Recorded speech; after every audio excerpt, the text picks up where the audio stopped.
Le marché public est avant tout un contrat. Et comme tout contrat, il a une vie.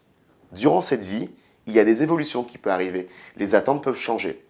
Il y a donc des possibilités de modifier ce contrat. Toutefois, à la différence des contrats privés, la possibilité de modifier un marché public est beaucoup plus encadrée. Le Code de la commande publique prévoit notamment 3 cas spécifiques où on peut venir modifier un marché public. Le premier, c'est si dans le marché public, il y avait une clause qui permettait l'évolution du marché et sa modification. Le deuxième, c'est des modifications de faible montant qui peuvent faire évoluer la prestation de 10 à 15%. Enfin, la possibilité de modifier le contrat en cas de circonstances imprévisibles. Toutefois, avant 2022, dans tous ces cas, il était impossible de toucher au prix du marché qui avait été convenu durant l'appel d'offres. On parlait d'intangibilité du prix.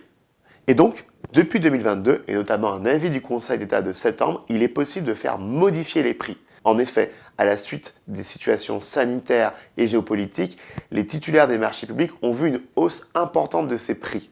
Il est désormais possible de pouvoir, dans certaines conditions, impacter cette hausse des prix sur le prix du marché public en cours d'exécution.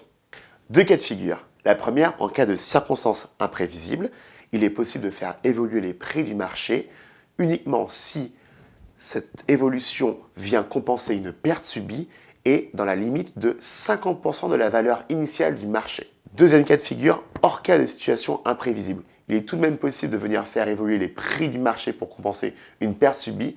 Néanmoins, le montant d'évolution ne pourra être que de 10 à 15% de la valeur initiale du marché. Quelques conseils. Pour venir faire évoluer le prix du marché, cela se passe par avenant. Ça veut dire qu'il faut avoir une négociation avec la personne publique. Ce qu'on peut vous recommander, c'est de prendre contact avec cette personne publique et de venir justifier avec un document comptable, par exemple, d'une part, les pertes subies et d'autre part, votre proposition de modification des prix afin qu'elle respecte les critères.